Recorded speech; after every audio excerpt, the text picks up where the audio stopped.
French, so that was a more vicious type of colonialism. But it was World War I that caused many Islamic nations to come under direct foreign rule.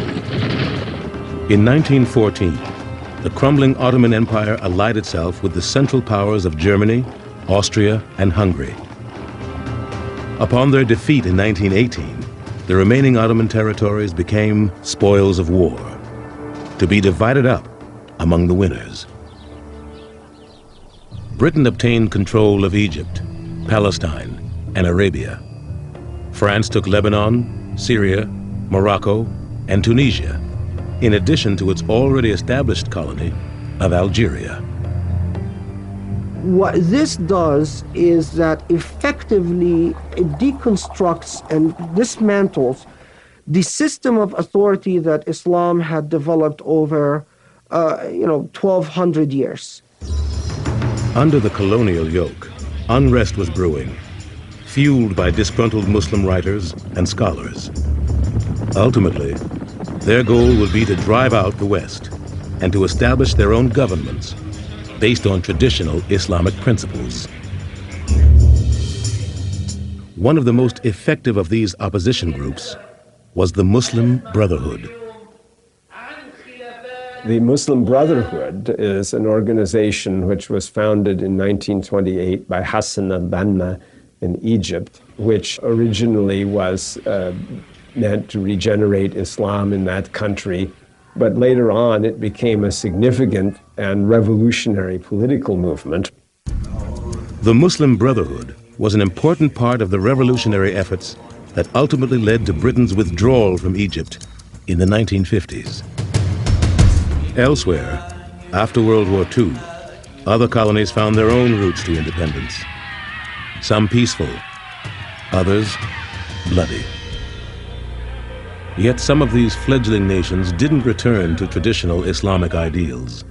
Instead, many new states fell under power-hungry secular and authoritarian governments, often corrupt reflections of the Western colonialism from which they won their freedom.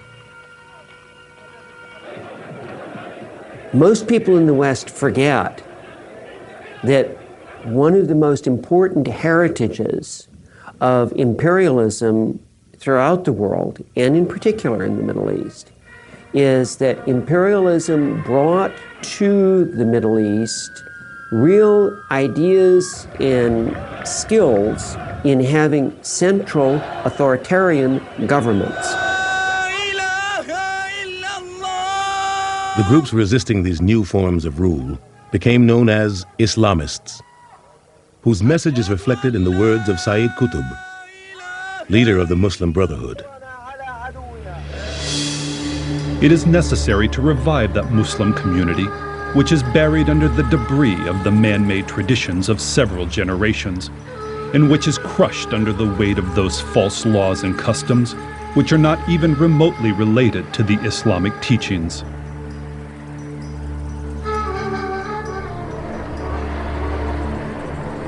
While modern Islam was struggling to redefine itself, its diverse societies were evolving into different forms, from the progressive to the puritanical.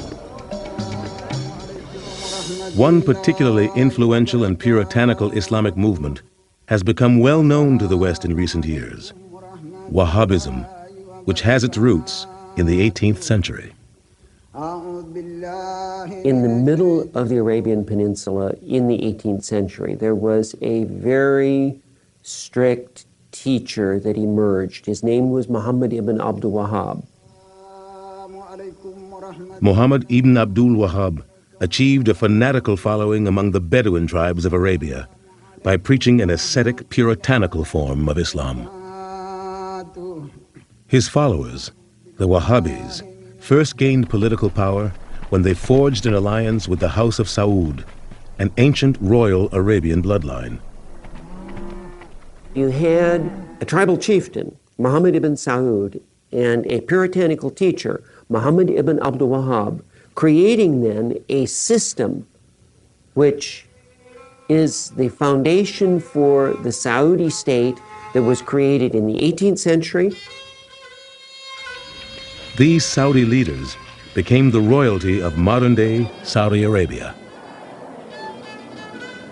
And so that the foundation of the Saudi state then today is this combination of a desert warrior spirit with a mission of puritanical Islamic reform. Thanks to the abundant fossil fuels welling up from their ancestral homelands, the Saudi royal family commanded a new source of wealth: oil.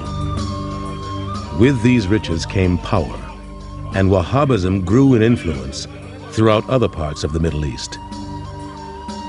Petrodollars earned from Middle Eastern oil enriched the Saudi royals. In keeping with charity, the third pillar of Islam, the royals helped fund social programs, build hospitals, schools, and mosques.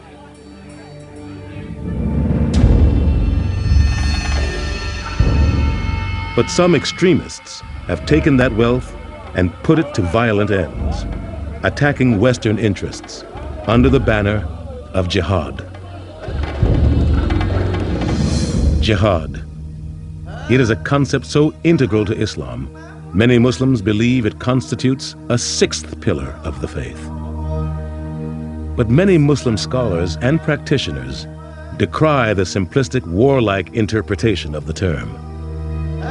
The Arabic to English translation of jihad is struggle, and a sacred struggle or a holy struggle, but it is first and foremost an inner struggle. Growing up in America as a Muslim, I had friends who were dating, I had friends who were drinking, doing all kinds of things that weren't permissible in Islam. And for me, that was my jihad. That was my struggle to deal with those temptations and overcome them and say, you know, this is something that my religion doesn't allow. The greater jihad is to struggle against your base desires. The lesser jihad is to struggle against an enemy. It is a radical interpretation of this lesser definition of jihad, with which most of the world is now too tragically familiar.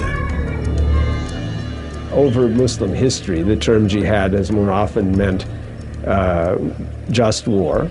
So it is a kind of just warfare, and that, in the modern sense, is very often determined to be defensive war against external aggressors. Even so, the Quran places restrictions on those who would wage this type of warfare. Fight in the cause of Allah, those who fight you, but do not transgress limits, for Allah loveth not transgressors. In Muslim warfare, it's prohibited to kill women and children, to kill non-combatant civilians, for example. These things are all completely prohibited. Yet recent events have shown that for many thousands of Muslims, the end justifies the means in their definition of holy war.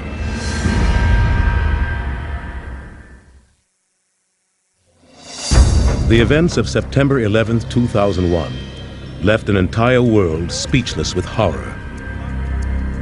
Long before any news report had identified the perpetrators of this heinous deed, many Americans already assumed it was the work of extremist Islamic terrorists.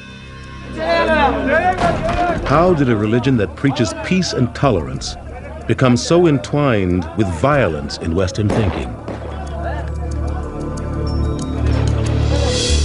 America's first public encounter with Islam began with the confrontational rhetoric of the Black Muslim movement, the Nation of Islam. We're not American. We are people who formerly were Africans who were kidnapped and brought to America. Our forefathers weren't the Pilgrims. We didn't land on Plymouth Rock. The rock was landed on us. Islam had arrived in America long before the racial turmoil of the 1950s and 60s. Millions of black slaves forcibly shipped to North America in the 18th and 19th centuries came from the largely Islamic nations of West Africa. Once they reached America's shores, they were stripped of their identities, heritage, and even their religion. I have to accept that we were completely cut off from our cult past.